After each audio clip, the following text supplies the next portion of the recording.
Hola, ¿cómo están? Bienvenidos a Cultura Teológica. Gracias por acompañarnos en esta oportunidad. Hoy estamos con mi hermano José Carlo, porque nuestro tercer contertulio no ha podido estar por algunas cuestiones de trabajo.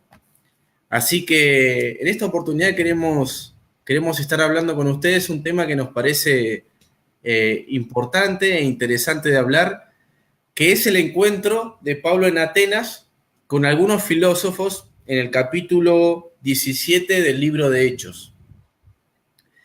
Sabemos que Pablo predicaba en las sinagogas, ¿no? Y le predicaba también a los magistrados, a las personas de mayor influencia en la sociedad. Pero este hecho es singular simplemente porque, Pablo le predica a los atenienses y también hay unos personajes que se cruzan, que son los estoicos y los epicúreos. Y bueno, nos vamos a meter un poco en tratar de comprender su filosofía y también a trazar un paralelo con relación a qué se diferencian estas filosofías del cristianismo, ¿no? El libro de Hechos no nos da tantos detalles de esa conversación que Pablo tuvo. Es probable que haya sido más larga, es probable que quizá Pablo se haya detenido a hablar con alguno de estos estoicos y epicúreos o con alguno de los atenienses con más detalle, pero bueno, la Biblia solamente nos dice o nos habla de un encuentro fugaz. Pero de todas maneras, hay muchas cosas para decir, hay muchas cosas para reflexionar. Así que hoy estoy acá con mi hermano. ¿Cómo está, José?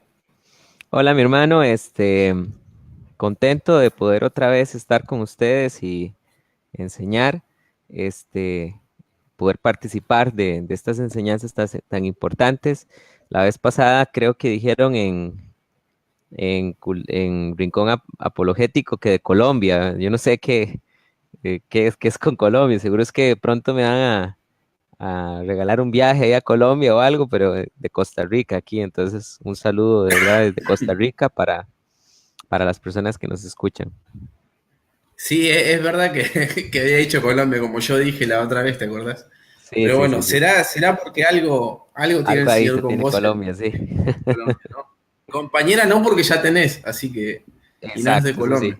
correcto. Porque si no tendrías, por ahí podría andar la cosa. Sí, Así que exacto. bueno, José Carlos, ¿qué nos puedes decir acerca del contexto de lo que sucedió acá en Hechos capítulo 17, este encuentro que tiene Pablo en Atenas, la cuna de la cultura griega, ¿no? Sobre todo de la cultura clásica. Sí, bueno, este es muy importante que nosotros realmente estudiemos la palabra de Dios. Es importante entender que estos pasajes hay que estudiarlos de una manera histórico-filológica para que nosotros no cometamos errores de interpretación ni tratar de evitar al máximo la especulación. ¿Por qué histórico, la interpretación histórica filológica? Porque es muy importante entender el contexto donde ocurre esta discusión o este encuentro de Pablo con los estoicos y los epicúreos, que es Atenas, como decís vos bien, que era capital, ¿verdad? Que se consideraba capital religiosa del Imperio Romano, ¿verdad? Era un lugar que aunque estaba atrasada en cuanto a la economía y fuerza política comparado con otras ciudades como por ejemplo Roma, se le consideraba la capital de la religión, era como el lugar más religioso que había en ese momento, abundaba en templos, abundaba en múltiples adoraciones a diferentes dioses. Y eso se daba en muchos lugares del Imperio Romano, pero precisamente Atenas era especial en ese momento. Como para hacerle una comparación, es como aquí en Latinoamérica encontramos en muchos lugares iglesia católica, ¿verdad? Aquí en Costa Rica siempre hay una iglesia católica frente a las plazas, pero Atenas era como por decir así en ese tiempo el Vaticano, era un lugar donde se concentraba la filosofía, donde se concentraba la religión, la teología de ese momento, y es un asunto muy importante ese encuentro de Pablo ahí. Es interesante entender el contexto. Pablo llega ahí huyendo de persecución. Si nosotros leemos el capítulo 17, vos dijiste bien que esta historia es del capítulo 17. Si leemos bien el contexto, Pablo predica en Tesalónica el Evangelio y ahí tiene un muy buen, una muy buena respuesta. De hecho, ahí se levanta una iglesia, pero Pablo tiene que huir junto con Silas y Timoteo de ese lugar, precisamente por la persecución, y van a otro lugar que se llama Berea. Nuevamente ahí el evangelio es bien recibido, pero los de Tesalónica los persiguen y ellos acuerdan encontrarse en la ciudad de Corinto, pero antes de llegar a Corinto les era necesario pasar por Atenas. Entonces, Pablo se va solo a Atenas, se quedan todavía en Berea Pablo, Timoteo y Silas, y Pablo dice la palabra, este versículo que precisamente son de Hechos 17:17 hasta el 34, es esta historia. Entonces aquí vamos a encontrar donde dice la Biblia que Pablo llegaba, predicaba el Evangelio, pero que se sentía muy celoso de ver tanta idolatría, que la ciudad entera estaba dedicada a la idolatría. Y es interesante porque dice que encontró un templo que decía al Dios no conocido. Entonces, basándose de ese versículo, les empieza a enseñar a a los atenienses que él viene a predicarles de ese Dios que ellos dicen que no conocen, pero que él sí conoce. Entonces, aquí es donde encontramos en una referencia que él conversa con algunos estoicos y epicúreos que tal vez vos nos puedes contar más de lleno quiénes son o qué era lo que enseñaban ellos. Sí, exactamente, a eso. Ahí pude poner el título porque como soy nuevo en esto y es la primera vez que estoy manejando este programa, me había olvidado de poner el título, ¿no? Que es Pablo en Atenas, estoicos y epicúreos. Es muy cierto lo que decís acerca de la cuna de la cultura en cuanto a Atenas. Y bueno, estas filosofías, como los estoicos y epicúreos, surgen después de una crisis con la anterior filosofía, que era la griega clásica, que tenían a la cabeza Aristóteles y Platón, que era una filosofía enmarcada en lo que tenía que ver con la política, con la polis, con el ciudadano libre, perteneciente a la democracia. Estos filósofos como Aristóteles, por ejemplo, y Platón, su filosofía está dedicada a las personas que tienen que ver con la política, ¿no? Pero los estoicos y los epicúreos son el resultado del periodo helenístico que justamente es la decadencia de la griega clásica. El periodo helenístico se enmarca dentro de la muerte de... Empieza, digamos, el periodo helenístico con la muerte de Alejandro Magno en el año 323 antes de Cristo.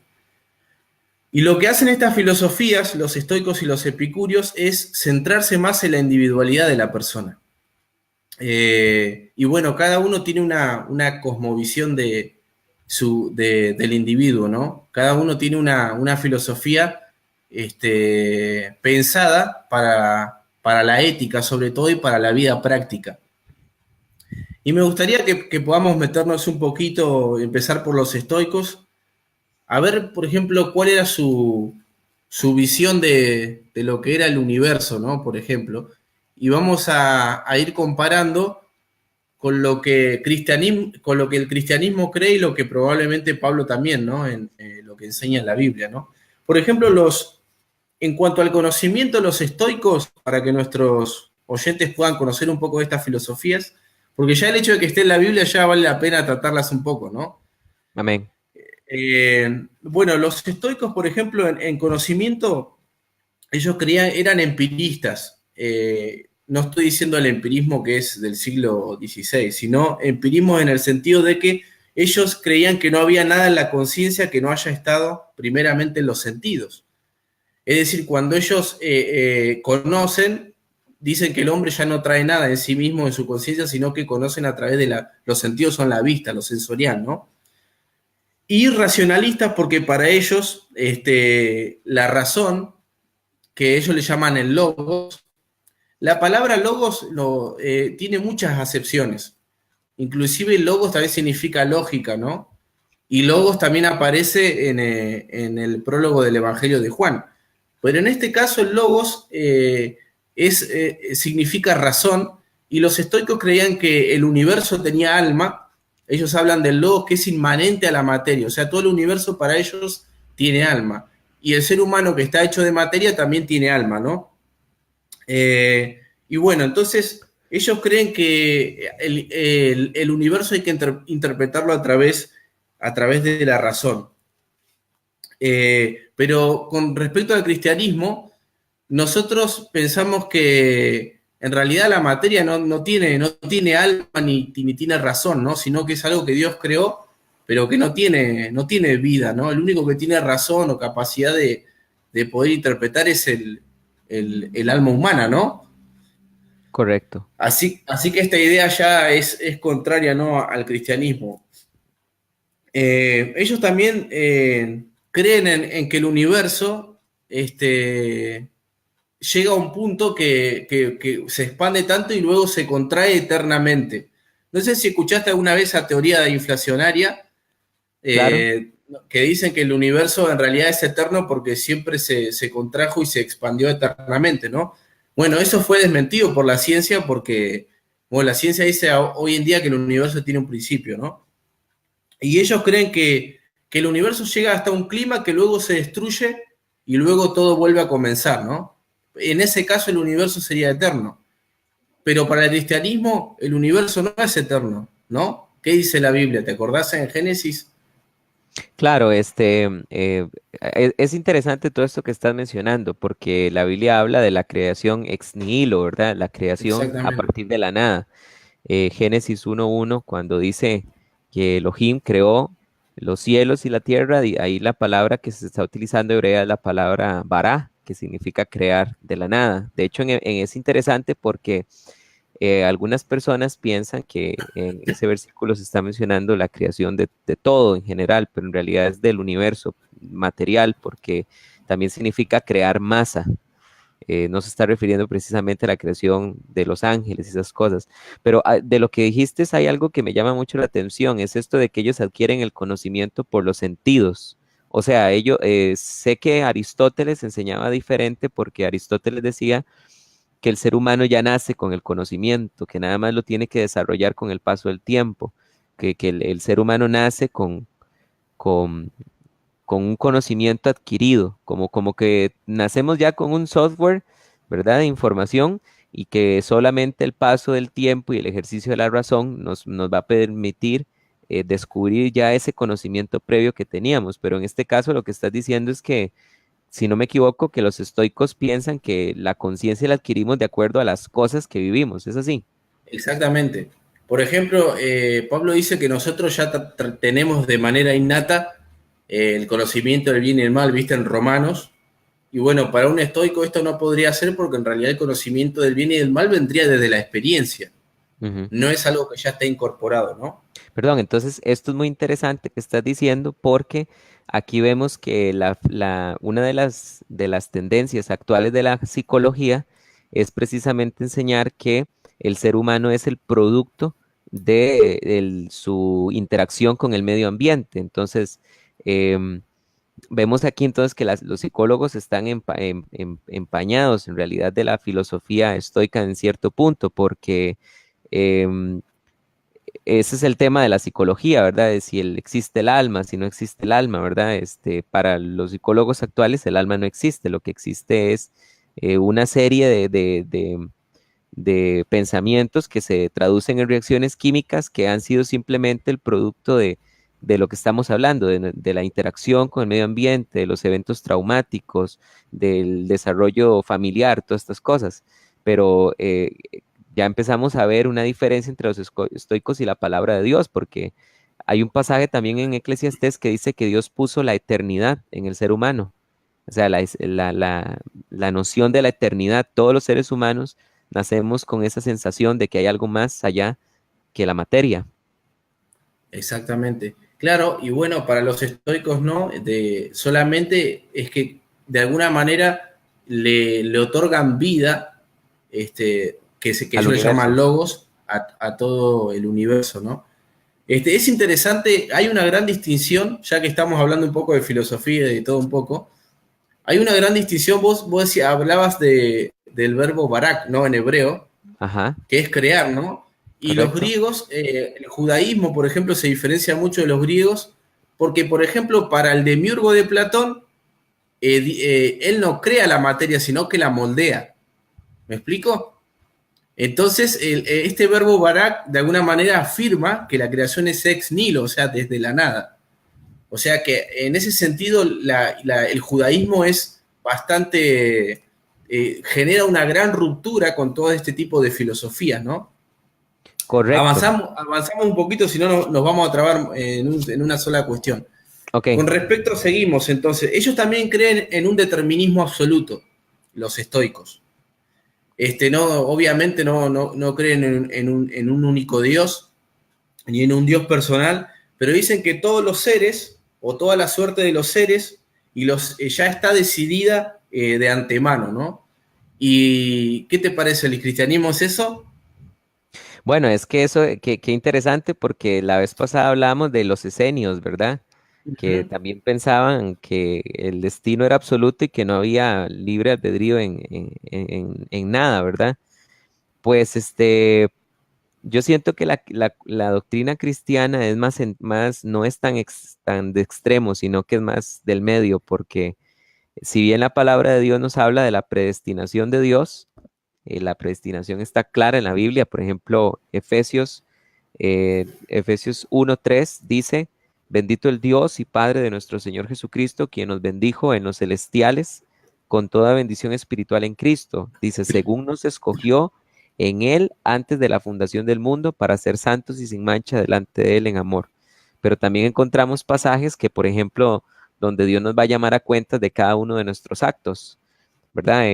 Los juicios de Dios siempre van a ser basados, por ejemplo, en las obras. El juicio del gran trono blanco es basado en las obras de las personas. El tribunal de Cristo, que es un juicio que estaremos los cristianos, es basado en nuestras obras mientras estuvimos en el cuerpo. Entonces, si así fuera así, como los estoicos dicen que todo tiene que ver con el destino, prácticamente no existe la responsabilidad individual del ser humano, porque todo es producto del destino y esto no es así a la luz de la Biblia. Claro, es muy interesante lo que decís, porque ahí está la consecuencia de creer en un determinismo, ¿no? No solamente que de esa manera evita la responsabilidad individual, sino que también algo que es muy serio, pero no voy a tratar ese tema ahora, pero con respecto al hecho de que todo esté determinado, también implica que Dios sería el autor del mal, ¿no? Pero bueno, lo vamos a dejar ahí, en otros momentos podemos hablar sobre eso. Ok, Cacho de sí. bomba tiré, ¿no? Sí, Pero sí, bueno, es un temazo ese. este, con respecto a lo que ellos creen del alma humana, ¿no? Ellos dicen que no es eterna el alma y que perece con cada conflagración universal, es decir, cuando el universo llega a su clímax y se destruye todo y todo vuelve a comenzar, el alma humana se destruye en ese sistema, ¿no? Bueno, esto sabemos que tampoco en el cristianismo es aceptable porque, como vos citaste un versículo que es muy claro, que Dios puso eternidad En el ser humano, sí. en el ser humano, Eclesiastés ¿no? dice eso, sí. Así que no puede ser así. El eterno retorno es famoso en los estoicos, que es la historia del universo cíclica, ¿no? Porque luego que se destruye, dicen los estoicos, vuelve a comenzar otra vez el universo y se vuelve a repetir invariablemente todo lo que sucedió antes. Y yo quiero decirte algo, José, esto va totalmente en contra del cristianismo porque para nosotros la historia es lineal, no es cíclica, ¿no es cierto? Sí, Porque sí, sí, correcto. comienza, la historia es como un embudo, ¿no? El pasado tiene sentido antes de Cristo y el futuro sentido después de Cristo, ¿no? Pero Amén, nosotros, la historia es lineal porque vamos hacia la eternidad con el Padre. amén. Así que esto en ese sentido no sería posible. Bueno, eso en cuanto a la visión del universo. Obviamente estas filosofías son complejas de entender, no es tampoco que en un programa vamos a decir qué es el estoicismo. Pero con respecto a la ética, pasemos a la ética del estoicismo. Ok, Hablamos de lo que es el universo, vamos a hablar de la ética. Y acá yo quiero que vos estés atento porque vos me vas a tener que trazar el paralelo cristiano a ver si se asemeja a los estoicos. Por ejemplo, ellos buscan el control de las emociones y de las pasiones.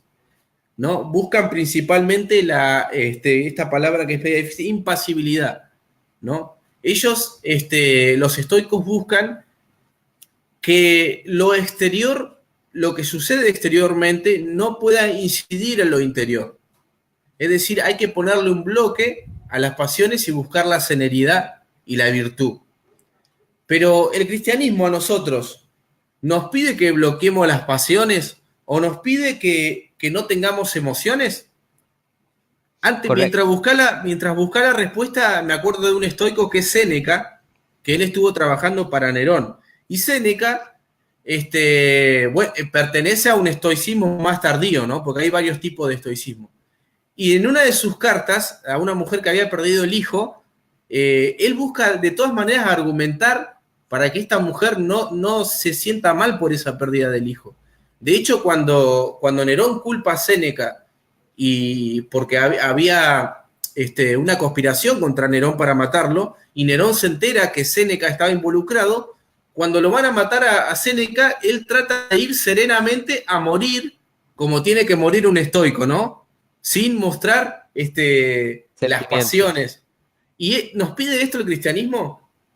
Bueno, esto es interesante, ¿verdad? Porque em, realmente nosotros podemos escuchar, podemos ver ciencias como la antropología, la sociología, la psiquiatría, la psicología que tratan de explicar la conducta humana y qué se espera de la conducta humana, pero realmente es la palabra de Dios la que nos dice realmente cómo es el ser humano. O sea, la palabra de Dios nos habla de la naturaleza tripartita del ser humano y nos da em, pistas muy claras sobre cómo es el alma del ser humano. Entonces, esto de querer reprimir los sentimientos es totalmente inhumano porque vemos al Señor llorando, inclusive, ¿verdad?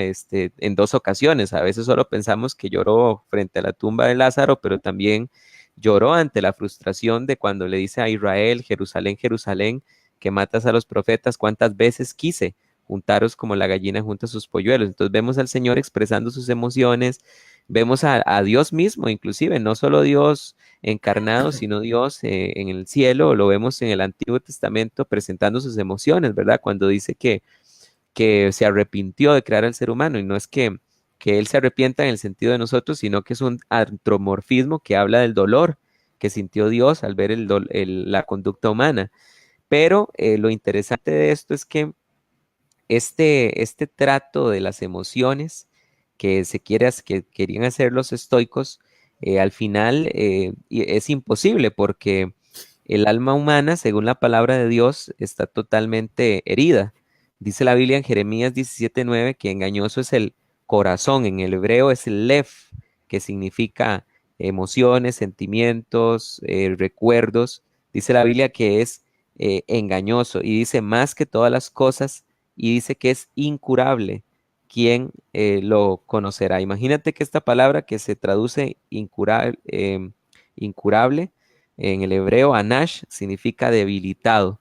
Entonces, los sentimientos del ser humano y sus emociones están totalmente debilitadas y por eso es que Dios tiene que intervenir en sanar al ser humano. Pero si nosotros queremos traerle sanidad al alma desde la misma alma, eso es imposible. Buenísimo, qué bueno lo que compartís. Aparte le das un sustento bíblico que eso es justamente lo que estaba buscando hacer, ¿no? Sí, amén, Entonces, en porque, cuanto... perdón, nada más, mi hermano, qué importante esto, porque nosotros muchas veces vemos que se habla de, y esto hay que tener cuidado, porque yo he notado que en las iglesias a veces se da consejería cristiana, pero no toda consejería cristiana es bíblica, pero sí toda consejería bíblica es cristiana. Y yo he escuchado consejeros y pastores, inclusive tratando de enseñarle a las personas que trate de sanar su misma alma desde su misma, el alma desde su misma alma. Gente que tuvo traumas y que se paralizan ante cosas, entonces les dice, recuérdese de lo que le pasó y dígale a su alma que ya está sana de esas cosas. No, eso no funciona así. Es precisamente el Espíritu Santo el que tiene que venir a sanar el alma del ser humano. Bueno, ese sería un programa aparte, ¿no? ¿Hasta qué punto la psicología humana puede incidir en la consejería cristiana? Sería un interesante tema, ¿no? Amén, amén. Sigamos. Sería, sigamos entonces. Con respecto, me olvidaba algo que me parece importante, la impasibilidad, que es el hecho de no poder sentir. En el programa de ayer de Ajá, Santiago, hicieron una pregunta con respecto a Dios, ¿no? sí, Dice, ¿qué pasa con la impasibilidad de Dios? Y yo me acordaba que ese es un argumento antiguo de la Edad Media, donde, bueno, los de la Edad Media, digamos, fueron grandes pensadores, ¿no? Nada más que se enredaron en marañas teológicas muy complicadas. Pero ellos decían que Dios no podía sentir porque el hecho de que Dios sintiera podía producir un hueco en el ser de Dios.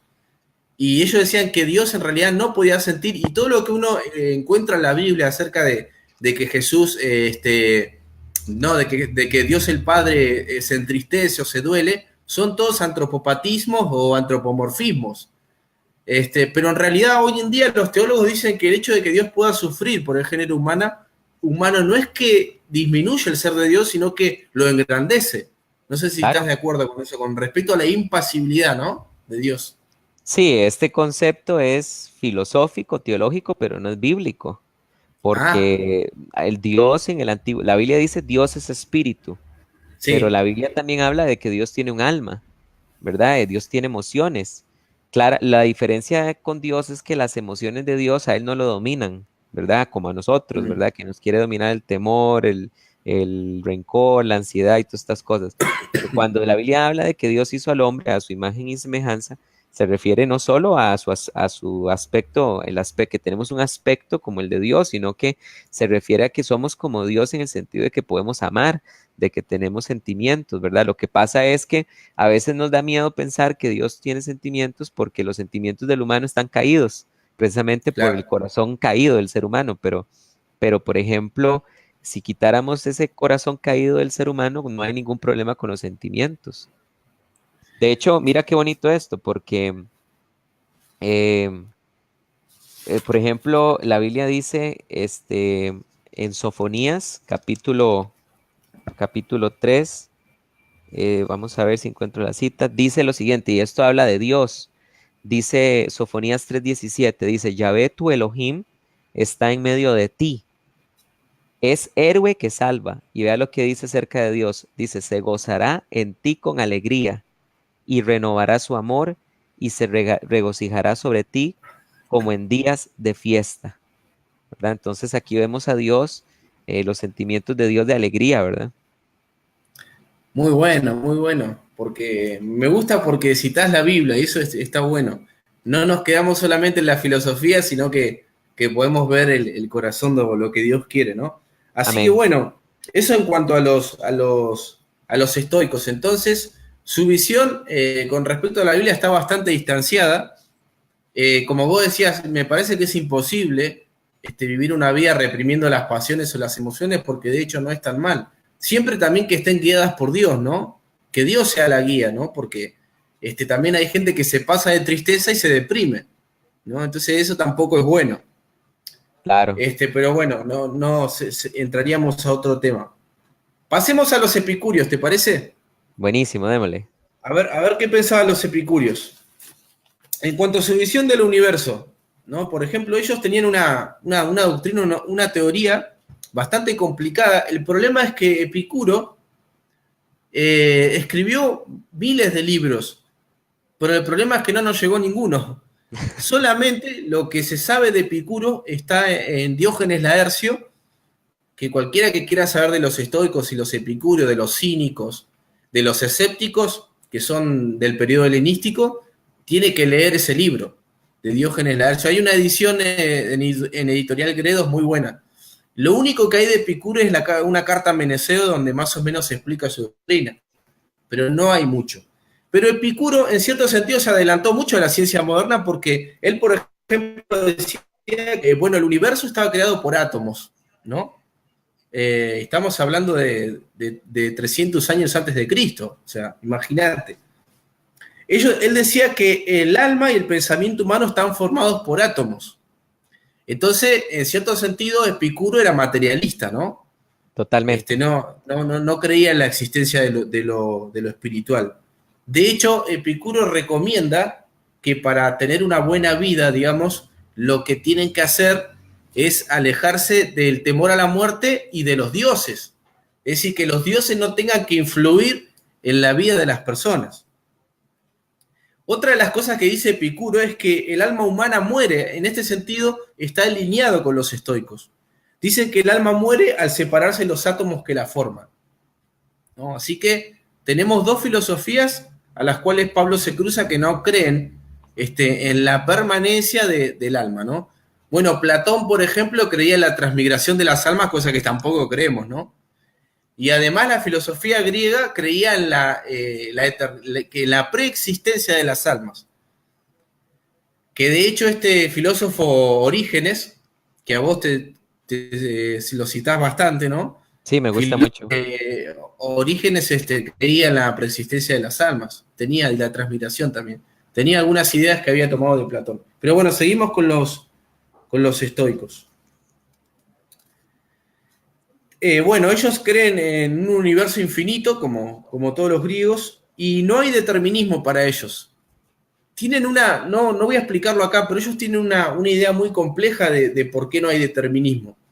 Viste que, por ejemplo, Aristóteles analizaba el movimiento, ¿no? Y decía que el movimiento es el paso del acto a la potencia. Entonces, él decía que todas las causas tenían movimiento. O sea, que como uno siempre ve los efectos de las causas, eso se tenía que retrotraer hasta el infinito. No se podía retrotraer hasta el infinito. Tenía que haber una causa que le dé movimiento a todo. Bueno, y a eso Aristóteles le llamaba el motor inmóvil, que algunos dicen que es Dios, pero no, es medio difuso entenderlo. Bueno, los epicuros decían que no hay determinismo, pero que los átomos se desviaban, entonces eso generaba una nueva serie de causas. Me logro hacer entender más o menos, es medio complejo. Pero bueno, no creían en un determinismo absoluto, eso es lo que quiero decir, como sí creían los estoicos. Eso con respecto a su creencia acerca del universo. Pero bueno, vamos a la parte ética, ¿no? Que es por ahí la que más nos interesa para comparar con el cristianismo.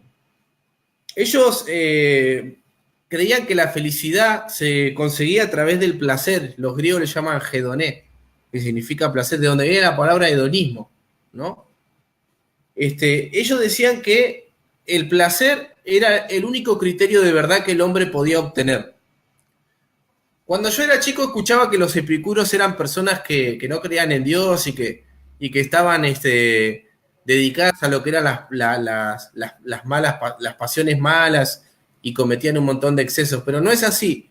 Lo que busca hacer Epicuro es tratar de buscar el placer, pero que la consecuencia de ese placer traiga lo menos posible el desplacer. ¿Se entiende más o menos? Claro. O sea, hay que buscar placer, pero aquellos placeres que no nos traen grandes consecuencias, sino que nos permiten tener una vida serena y una vida tranquila. Eso le llamaba la ataraxia en griego, que significa la imperturbabilidad. Entonces lo que buscaba Epicuro, o sea, la ética de Epicuro es que el hombre debe aislarse, debe juntar una comunidad de amigos, porque una de las cosas que hacía Epicuro era maximizar lo que era la amistad, y de esa manera tratar de vivir una vida de placer, pero evitando todo lo que tiene que ver con el sufrimiento. ¿Nos propone eso el cristianismo?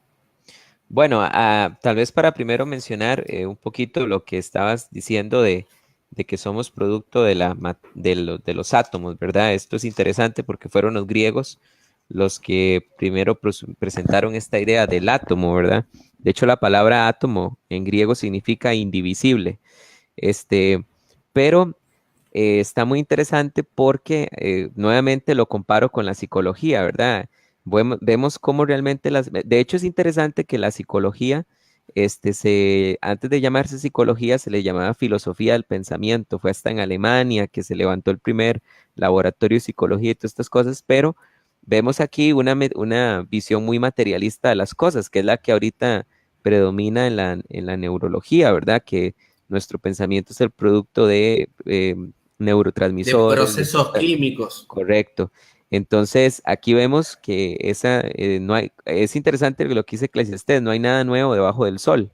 En realidad son ideas que se están reciclando y que han adquirido simplemente una terminología diferente, pero con respecto al tema de que el alma no existe, es lo que te entendí, ¿verdad? De que proponen que el alma no existía. Digamos, Sí, el alma sí, que responde a los átomos también, no como una entidad inmaterial, ¿no? claro.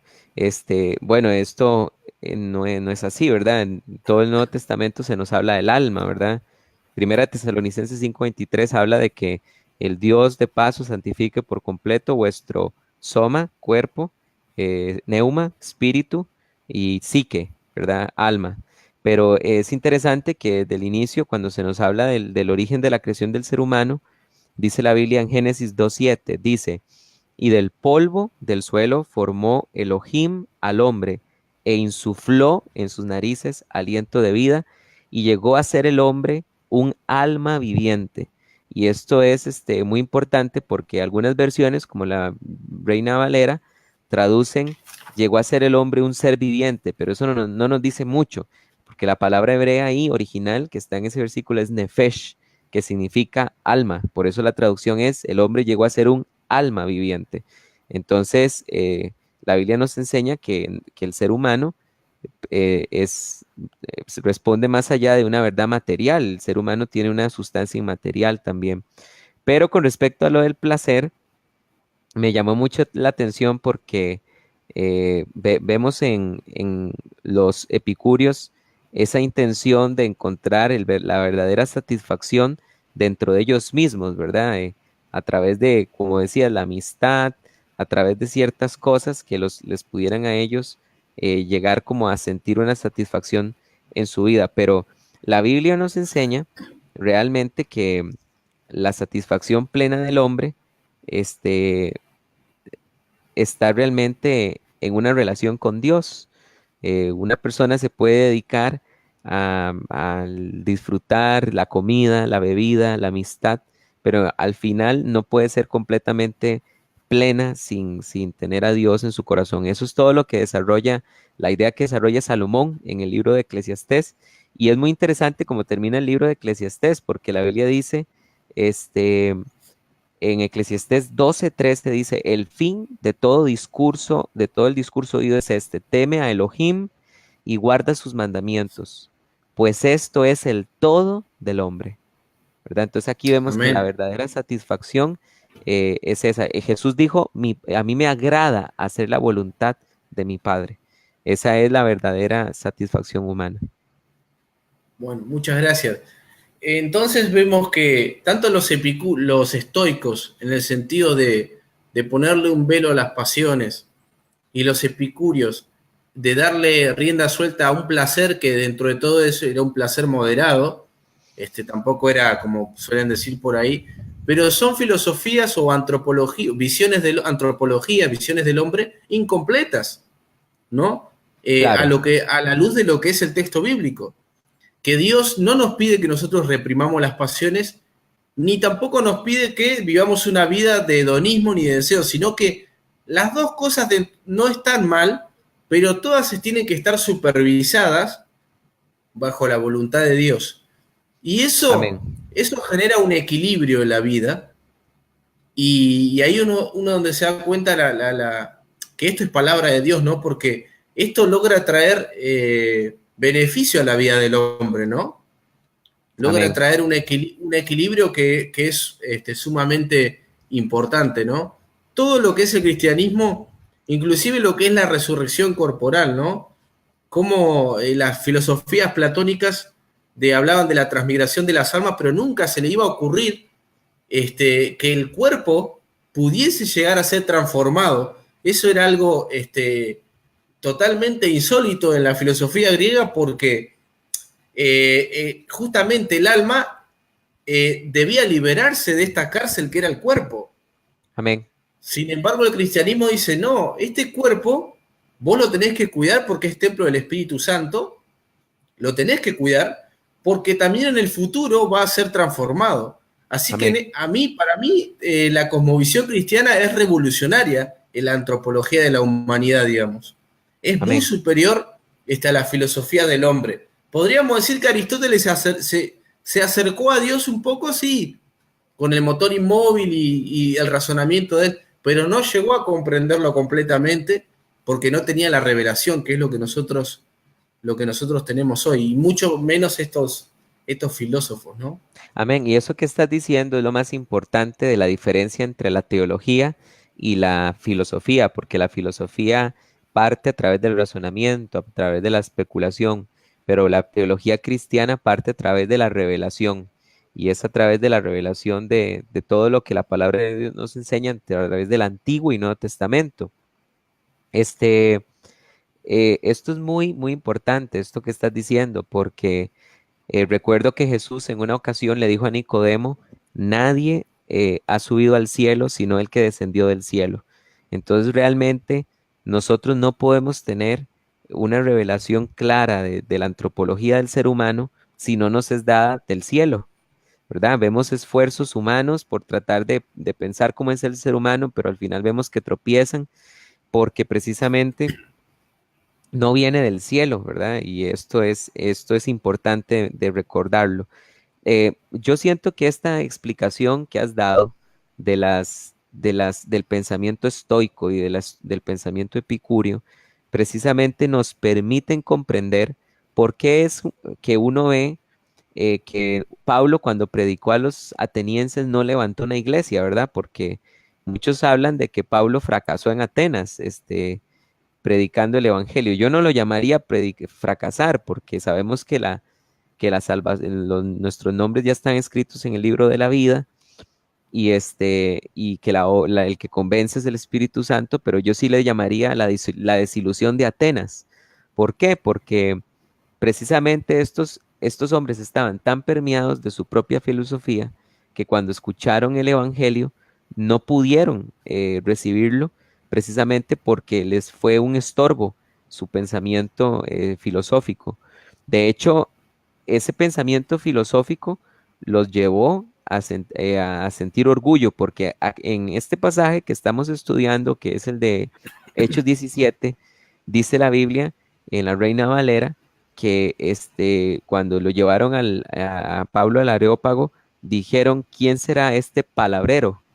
Pero la palabra griega original que se utiliza ahí es la palabra espermologos, que significa, se puede traducir como charlatán, pero esa palabra, espermologos, era muy despectiva en ese tiempo, se refería a un ave que andaba juntando semillas por todo lado o a un hombre que andaba corriendo en el mercado de lado a lado para ganarse la vida. Entonces, cuando le dijeron, ¿quién es este charlatán? Vemos ahí una soberbia muy grande en ellos y que precisamente fue la que no les permitió comprender el Evangelio. Es interesante, cuando Pablo se fue de Atenas, ¿a dónde fue? Según Hechos de los Apóstoles, a Corinto. Y es interesante que la carta de los Corintios, en el primer capítulo, Pablo habla sobre el problema de la sabiduría humana cuando golpea con la revelación de la palabra. A mí me hace pensar que Pablo empieza a hablarle a los corintios esto, ya que él venía reflexionando en el camino de lo que le había pasado con los atenienses. Porque Pablo dice así en Primera de Corintios 1:10, dice, os ruego hermanos, por el nombre, perdón, dice el 18, Primera de Corintios 1:18 dice, porque la palabra de la cruz ciertamente es necedad para los que se están perdiendo. Entonces aquí vemos que estos epicúreos y estoicos se estaban perdiendo en su propio pensamiento. Dice que es necedad, pero para los que están siendo salvos, para nosotros es poder de Dios, porque está escrito, destruiré la sabiduría de los sabios y desecharé la inteligencia de los entendidos. ¿Dónde está el sabio? ¿Dónde está el escriba? ¿Dónde está el disputador de esta época? No aturdió Dios la sabiduría del mundo, por cuanto en la sabiduría de Dios, el mundo por su sabiduría dejó de conocer a Dios y agradó Dios salvar a los creyentes por medio de la necedad de la predicación. Amén. Así es. Probablemente pienso, ¿no? Que lo que más les hizo ruido a los griegos fue el tema de la resurrección, que Amén. justamente que lo dice, ¿no? En el versículo 18, que él predicaba a Jesús y la resurrección. Probablemente Amén. cuando escucharon lo de la resurrección, los griegos dirán, este está loco. Este Sí, está hablando.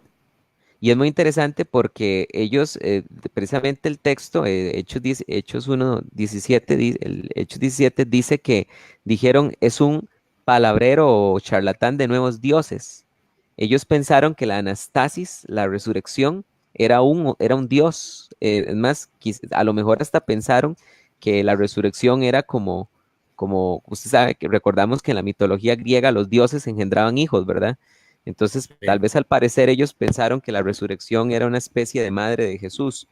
Pero cuando le dijeron, cuando dice la Biblia, vamos a leerlo aquí un segundito, porque es muy importante mencionarlo, en el capítulo 17, versículo 32, dice, pero cuando oyeron resurrección de los muertos, unos se burlaban y otros dijeron, ya te diremos otra vez acerca de esto. Entonces, porque Pablo dijo más adelante de que Cristo fue levantado, más atrás fue levantado a los muertos. Entonces, ellos, como vos lo indicaste anteriormente, como pensaban que el cuerpo era una cárcel del alma, cuando escucharon esto de la resurrección, ese fue el tropiezo, o sea, se burlaron de Pablo. Y no obstante, dice la Biblia que sin embargo algunos se convirtieron, dice el 34, no obstante algunos varones creyeron y se unieron a él, entre ellos Dionisio, el Areopagita, y una mujer de nombre Damaris, y otros con ellos. Pero realmente hubo un rechazo total porque no encontramos en la Biblia la carta a los atenienses, no encontramos noticias de que se haya levantado una iglesia gentil en ese lugar y fue precisamente por el orgullo de la filosofía de ese tiempo. Exactamente, me hiciste acordar que Tertuliano era re filósofo, pero iba en contra de la filosofía. Él decía, ¿qué tiene que ver Atenas con Jerusalén? ¿Y qué tiene que ver la academia con la iglesia, no? Y la filosofía nos ayuda a entender algunas verdades profundas cristianas. Pero en la antigüedad se decía que la teología era la novia y la filosofía le colgaba de la cola, ¿no? O sea, es como figuras, ¿no? Y lo que sucede hoy en día es que la filosofía también se pone, o muchos la usan como más importante que la teología, ¿no? Claro. No, Pero no, y la aquí, filosofía tiene que ser un instrumento, en todo caso, sobre todo para la apologética, para poder entender, por ejemplo, cuestiones de los atributos de Dios. Eso también puede ser un programa que podríamos tratar cómo incide la filosofía en el cristianismo, ¿no? claro, La unión hipostática de Jesucristo y un montón de cosas más. Como para poder amén. entender nos sirve la filosofía. Pero algo que rescato yo y ahí te dejo es que Pablo, como evangelista, no esquivaba a nadie, digamos. Como evangelista, trató de llegar a los judíos, pero también trató de llegar a los griegos, judíos, y también llegar a los atenienses, personas que eran gentiles, mayormente gentiles, ¿no? Y creo que el cristiano tiene que estar preparado para poder llegar a todos los públicos que se presentan en la sociedad. Y en la sociedad de hoy tenemos este tipo de personas también y tenemos que dar una respuesta a la esperanza que nosotros tenemos, ¿no? Sí, no podría estar más de acuerdo con vos, o sea, totalmente de acuerdo. Ahorita nosotros tenemos una crisis en las iglesias. Los discipulados de la mayoría de las iglesias, bueno, de varias iglesias, a veces se centran, yo he visto tantos temas, ¿verdad? Yo conozco muchas iglesias sin afán de criticarlas con un espíritu negativo, sino de realmente llamar a la reflexión. A veces los discipulados solo se basan en vamos a ganar almas, ¿verdad? Y te enseñan un ABCD de predicar, el hombre era perfecto, vino el pecado del mundo, la paga del pecado es muerte, más la dádiva de Cristo y esos son los discipulados de las iglesias, pero hay que ir más allá, porque como vos decís, nosotros tenemos que saber predicarle a todos, tanto al sencillo como al que es académico, este, inclusive a los judíos, que es algo que nos enseñan las iglesias, cómo predicarle a los judíos. Somos especialistas en predicarle a gentiles, pero no a los judíos. Y es interesante que en este capítulo que estamos enseñando, dice la Biblia que Pablo primero predicó el evangelio en la sinagoga, porque Romanos 1 dice que la salvación es primeramente para el judío y después para el gentil, también para el gentil. Pero basado en esto que vos estás diciendo de que si la sabiduría, la filosofía se puede usar, si, es una pregunta, ¿puede un cristiano hacer uso de la filosofía? Y la respuesta es totalmente que sí, porque por ejemplo Pablo utiliza, eh, cierta parte de la filosofía de los atenienses en este discurso que él dio en el capítulo 17, porque en el versículo 26, en Hechos 17 y 16, 17, 26, perdón, Pablo dijo, dice, vamos a ver, vamos a leer desde el 24, dice, el Dios que hizo el mundo y todos los que, eh, creo que estoy perdido, es, Pablo aquí va a mencionar un pasaje, aquí sí, ya, él es el 28, porque en él vivimos, dice, nos movemos y existimos, como incluso algunos de vuestros poetas han dicho. Entonces, ahí él está citando un poeta eh, griego para poder respaldar un principio bíblico y lo cita, dice, porque el linaje suyo somos todos también. Y precisamente esa cita, si alguien lo quiere apuntar, que utilizó Pablo, es una cita de Fenómenos, así se llamaba, Fenómenos de Arato, que era un poeta de Cilicia del siglo III antes de Cristo. Fenómenos de Arato, poeta de Cilicia, 3 siglos antes de Jesús, fue el que dijo eso, y esa era una frase célebre en ese tiempo, y vemos que Pablo también era un hombre muy educado, porque conocía también de la filosofía de ellos y de la poesía de ellos. Exactamente, inclusive el léxico, el protocolo de cómo dirigirse a determinada persona también, ¿viste? Cuando habla con Festo, excelentísimo, ¿no? Amén.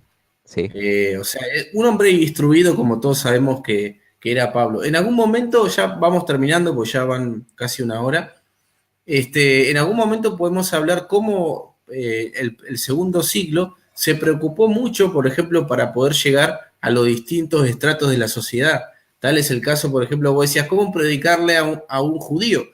Si uno quiere saber cómo predicarle a un judío, tiene que leer el diálogo de Trifón con Justino, ¿no? Donde le predica a este judío y cita toda la profecía bíblica, etcétera, ¿no? claro. Esto ya lo han pensado los cristianos antes, pero bueno, vamos a ir finalizando. Le agradecemos a los hermanos que han tenido la paciencia de escucharnos, porque este ha sido un programa un poquito más denso, ¿no? Porque pusimos un poquito de filosofía y fuimos mechando con la palabra de Dios. Y por Amén. ahí hay que prestar más atención, ¿no? En este tipo de programas. Pero bueno, ¿qué Amén. te parece si leemos algún comentario y ya nos vamos yendo? Claro, claro. Eh, bueno, acá algunos hermanos, Alejandro Jiménez dice, excelente, muchachos, saludos. Paola Neciosuc Pineda dice, saludos chicos, bien con el tema. Alejandro Jiménez es un hermano que compartió bastante. Él dice que es muy difícil para el ser humano derrumbar su pensamiento caído y destruir su estructura creada por su misma lógica y volver a crear una estructura correcta y lógica basada en la única verdad que es la Biblia. Y Muy esto bien, es muy cierto, correcto. ¿no? Sí, Es cierto porque la filosofía sigue estando hoy y nunca llegan a la revelación, ¿no? Nunca van a poder. sí, y Este, también respaldando esto que dice el hermano, un autor de un libro que leí llamado Otto Kuss, decía que donde se ha caído el orden espiritual es imposible establecer un orden moral, que es parecido a lo que este hermano está diciendo. Otto Kuss no es un teólogo católico, Sí, correcto, autor del libro uno de los libros de Herder. teología dogmática. Sí, Está bueno. Bueno, hermano, así que le agradecemos otra vez a todos los que nos han escuchado y bueno, si ustedes quieren volver a poder retomar estos conceptos, le invitamos a que puedan volver al programa y también que lo puedan compartir, así la página se puede ir expandiendo cada vez más. claro, y Le damos gracias. tal vez si ¿Sí? nos van sugiriendo en algún momento temas que quieran escuchar, ¿verdad? Vos y yo hemos estado hablando de futuros temas, pero sería muy bueno también que los hermanos nos puedan sugerir también temas. Quisiera nada más agregar un minuto rápidamente que el lunes a las 7 de la noche, hora de Costa Rica, creo que es a las 10 de la noche, hora de Argentina, voy a estar en Radio Río, en Facebook. Pueden buscar en Facebook Río de Dios, no Iglesia Río de Dios, sino en Facebook Río de Dios. Entonces ahí pueden seguir nuestro Facebook a las 10 de la noche hora Argentina, 7 de la noche hora Costa Rica. Voy a dar una primera parte a la carta a los romanos, un comentario completo a Romanos capítulo 1, por si nos quieren estar escuchando también. Buenísimo, hermano. Te vamos a estar escuchando y recomiendo, como dije la otra vez, a José Carlos, porque aparte tenés varios videos en YouTube, ¿no?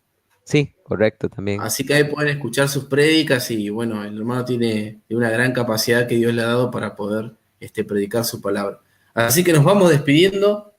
Hermanos, gracias por estar y bueno, será hasta luego, que el Señor los bendiga.